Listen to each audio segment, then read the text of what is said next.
తాకట్లో ఉన్న బంగారాన్ని విడిపించి ఆ రోజున మార్కెట్ ధర కట్టి మిగిలిన డబ్బును మీకు అందిస్తుంది కొమ్మూరి గోల్డ్.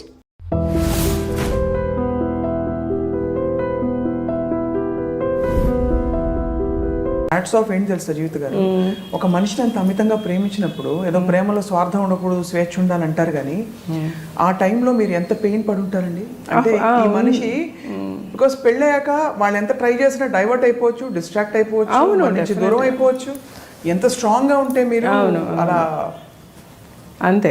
నేను చాలా మొండి, మా అమ్మ చెప్తారు నేను చాలా పేషెంట్, చాలా మొండిగా కూడా ఉంటారు చిన్నప్పటి నుంచి. అంటే చాలా పేషెంట్గా ఉంటా. అట్ ద సేమ్ టైం నేను ఏదైనా ఒకటి అనుకుంటే ఇంకా మళ్ళీ దాన్ని ఎవరు రివర్ట్ చేయలేరు. ఒంగోలు ఎవరు అమ్మాయి వెంటపడింది అన్నారు.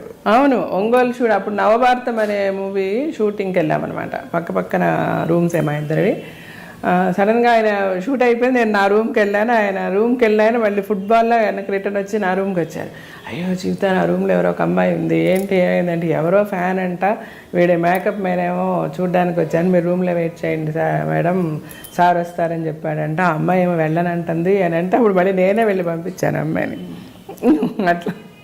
సో అది ఆయనేమి హైడ్ చేయరు, అది చాలా ఇష్టం నాకు తన దగ్గర. ఎప్పుడైనా అంటే ఫ్రెండ్గా చెప్పుకుంటారు కాబట్టి ఫలానా అమ్మాయి అందంగా కనిపిస్తోంది నాకు అని చెప్తారు. అలాంటి చెప్పారా? అట్రాక్టెడ్ టు హర్ అని అట్లా ఎప్పుడు చెప్పలేదు, కానీ ఆయన ఎప్పుడు చెప్తారు నాకు,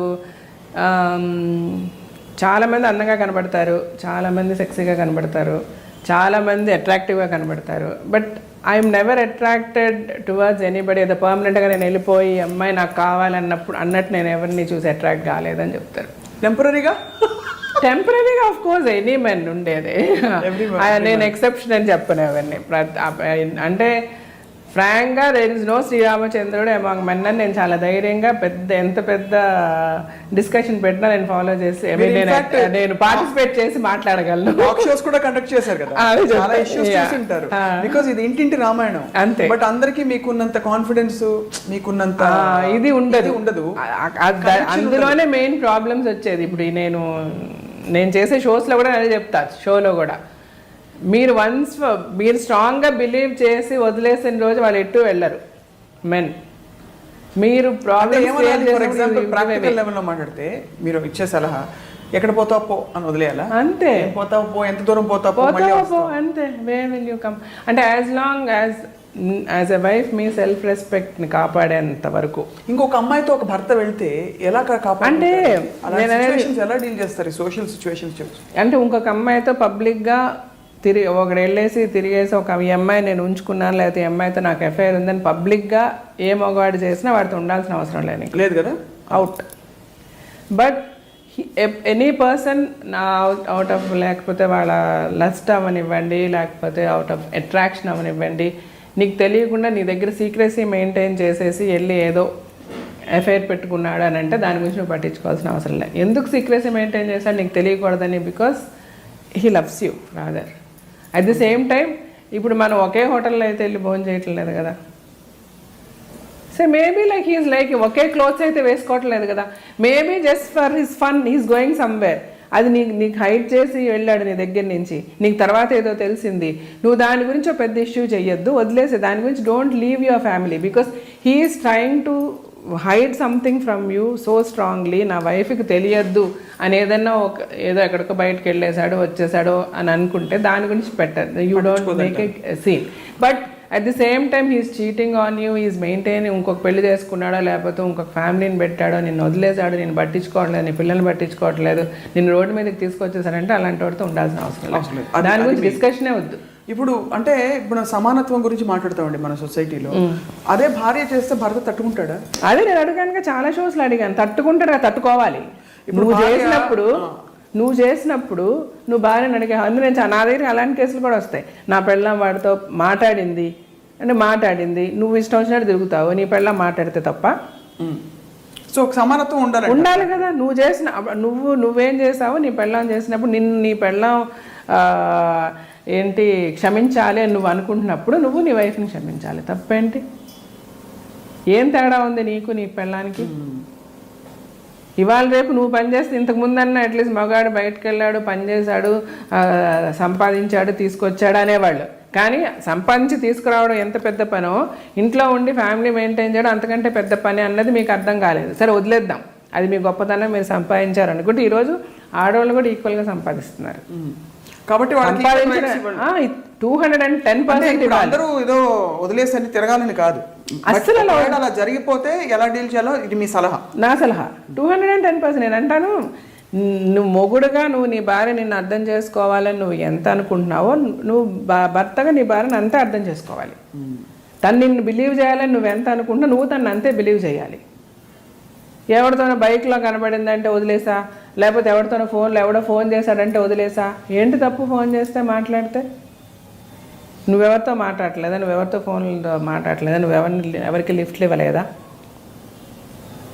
జెన్యున్గా నేను మా పిల్లలకు కూడా అదే చెప్తాను, నీకు యువర్ హస్బెండ్ ఈజ్ రైట్ అనుకుంటే you live, your husband is wrong. తప్పు చేసేవాడో లేకపోతే అవమానించేవాడిని భరించి ఎందుకుంటారు, ఎందుకు కొట్టించుకుంటారు? ఎలా కొడతారంటే వాళ్ళు, ఎలా దెబ్బలు తింటారంటే పాపం ఈ most of the uneducated women ఈ బతుకు చెట్కా బండికి వచ్చినప్పుడు ఎలాగంటే వాళ్ళని ఒక బానిసల్లాగా ట్రీట్ చేస్తారు హస్బెండ్స్. అయినా వాళ్ళు పడి ఉంటారు. మళ్ళీ సంపాదించేది వీలే, పోషించేది వీలే. సో నేను అంటే ఇది చాలా వాళ్ళకి చదువు లేదు, వాళ్ళకి ఏంటి, వాళ్ళు ఎలా బయటికి రావాలో తెలియదు, బయటకు వస్తే ఏమైపోతామని చుట్టుపక్కల చెప్పే మాటలు.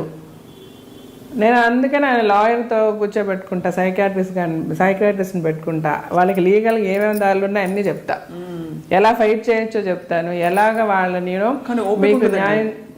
ఫైట్ చేయడం పాయింట్ అయ్యాక ఓపిక ఉండదు. అదే బికాస్ ఎక్కడో అక్కడ బాధ్యతలు ఉంటాయి, మానసికంగా కృంగిపోయి ఉంటారు. ఎగ్జాక్ట్లీ. ఇప్పుడు ఫైట్ చేయాలా, కొత్త జీవితం బిల్డ్ చేసుకుని ఉద్యోగం పనో వెతుక్కుని వెళ్తారా? అంటే నేను అనేది కాన్ఫ్లిక్ట్ ఏమీ లేదు అందులో. మన మైండేనండి ఒకసారి డిసైడ్ చేసేసుకొని ఇతను వద్దు నాకు అని వదిలేసుకొని బయటకు వస్తే అంటే 110% చాలా కంఫర్టబుల్గా వాళ్ళు బ్రతికేస్తారు. ఏం జరుగుద్ది అన్నది ఏమీ లేదు. ఎందుకంటే ఆల్మోస్ట్ 80% సంపాదించేది వాళ్ళే. కాబట్టి ఆ కాన్ఫ్లిక్ట్ తీరినంత వరకు వాళ్ళకి సంఘర్షణ ఉంటుంది. అంటే నా మొగుడిని వదిలేయాలా లేదా అన్న ఒక డెసిషన్ తీసుకోవడం చూసారా, అదే ప్రాబ్లం. అది అక్కడ స్టక్ అయిపోతారు. అయ్యో నేను ఇతనితో కలిసి కాపురం చేశా కదా, ఇతనితో కలిసి ఇలా ఉన్నా కదా, ఇతనితో కలిసి ఇలా చేశాను కదా అని వీళ్ళు ఆలోచించినంత వాళ్ళు ఎంతవరకు ఆలోచిస్తారు. అలా కొన్ని కేసెస్లో పాపం మగవాళ్ళు ఆలోచించుకొని ఆడవాళ్ళు వదిలేసిన కేసెస్ కూడా ఉన్నాయి. బట్ అది పర్సంటేజ్ తక్కువ. బట్ మోస్ట్లీ సఫర్ అవుతుంది విమెన్. ఎందుకు జీవిత గారు ఈ క్రమంలో మీ మీద ఎవరో కేసు పెట్టారన్నారు? అది యాక్చువల్గా నా మీద అదే ఎంత నాకు మీడియా హౌస్ స్టూపిడిటీ షో అంటే బతుకు జట్కా బండికి ఎవరో మేనేజర్ ఫోన్ చేసి, అంటే ఎవరో వైఫ్ కంప్లైంట్ చేసింది, హస్బెండ్ని పిలిస్తే వాడు రానన్నాడంట. రానంటే నీ మీద పోలీస్ కేసు పెడతాం, నువ్వు రావాలి అని చెప్పారంట. ఫస్ట్ ఆఫ్ ఆల్ అది తప్పే లేదు, వాళ్ళు చెప్పుంటే పోలీస్ కేసు పెట్టాలి. ఇప్పుడు ఎందుకంటే పెళ్ళాలను ఇష్టం వచ్చినట్టు వదిలేసి ఇక్కడ పెళ్లి చేసుకొని పక్క వీధిలోకి వెళ్ళి ఇంకొకరిని పెళ్లి చేసుకొని, ఆ పక్క ఊర్లోకి వెళ్ళి ఇంకొక ఇద్దరిని పెళ్లి చేసుకొని అలాగైపోయింది. ఇక్కడ ఏంటంటే స్ట్రిక్ట్ లా లేదు, ఎవడు మమ్మల్ని పనిష్ చేస్తాడు, ఎవడేం అడుగుతాడు, ఎవరు పోలీస్ స్టేషన్ చుట్టూ తిరుగుతారు, ఎవరు కోర్టుల చుట్టూ తిరుగుతారు, నా ఇష్టం అని చాలామంది చేస్తున్నారు. సో అలాంటి వాళ్ళకి మనం సహాయం చేయాలని చూస్తున్నాం. సో నీ పెళ్ళం వచ్చి కంప్లైంట్ ఇచ్చింది నీ గురించి, నేను రమ్మన్నప్పుడు నువ్వు రా, వచ్చి ధైర్యంగా మాట్లాడు, నువ్వు ఎందుకు దాక్కుంటున్నావు? సో దీనినే సరే వీళ్ళు పిలిచేటప్పుడు బీజేపీ నుంచి పిలిచేటప్పుడు ఎవరో మేనేజర్ మాట్లాడి, ఇలా నేను జీవిత గారి మేనేజర్ని, నువ్వు వస్తావా రావా షోకి, నీ మీద పోలీస్ కంప్లైంట్ ఇస్తావా లేదంటే అని అన్నారు. దీన్ని వాడు వెళ్ళి ఏదో కంప్లైంట్ పెట్టాడు. కంప్లైంట్ పెడితే అసలు ఆ కంప్లైంట్ తీసుకున్న వాళ్ళు ఎలా తీసుకున్నారు, సరే తీసుకున్నా నా మీద ఏంటి ప్రాబ్లము? నేను I'm just anchoring the show. ఏదైనా ఉంటే జీ టీవీ వాళ్ళని అడగాలి. నాకు మేనేజర్ ఉన్నారా? నాకెవరు మేనేజర్ లేరు. నా మేనేజర్లు మాట్లాడారా? నేను మాట్లాడానా? సరే పోనీ ఇదన్నీ కూడా పక్కన పెడితే అసలు ఏం జరిగింది, నా మీద ఒక కేసు ఫైల్ అయ్యిందా, నన్ను వచ్చి ఎవడన్నా పిలిచాడా, నన్ను వచ్చి ఎవడన్నా అడిగారా, ఏ పోలీసులు నాకు ఫోన్ చేశారా, ఏదీ లేదు. ఇది ఓన్లీ మీడియా. ఆడట్లా పోలీస్ స్టేషన్లో కంప్లైంట్ ఇచ్చాడనగా నీకు మొత్తం నా ఫోటో వేసేసి బీజేపీ అది ఇది అంటే చాలా ఓన్లీ పబ్లిసిటీ స్టంట్ తప్పితే అక్కడ జరిగింది ఏమీ లేదు అసలు. ఇప్పుడు సాల్వ్ అయిపోయింది కదా. అంటే అసలు అప్పటికే అది వాడు కేసు లేదు ఏమి లేదు, వాడు పెట్టిన వాడిని ఆడనే 4 దన్నాలు తీసుకెళ్ళారు, వెళ్ళిపోయారు, అంతా అయిపోయి. వాడెవడో తాగుపోతూ ఆడి పెళ్ళం కంప్లైంట్ ఇచ్చింది. అసలు నేను అనేది ఇంత మీడియా ఎందుకు అట్లా ఫోకస్ చేస్తారు? నమస్తే అండి. ఐ డ్రీమ్లో మీరందరూ చూస్తున్నది హార్ట్ టు హార్ట్. ఇంకా ఇలాంటి మంచి ప్రోగ్రామ్స్ ముందు ముందు మీరు చాలా చూడడానికి మీరందరూ please subscribe to I dream.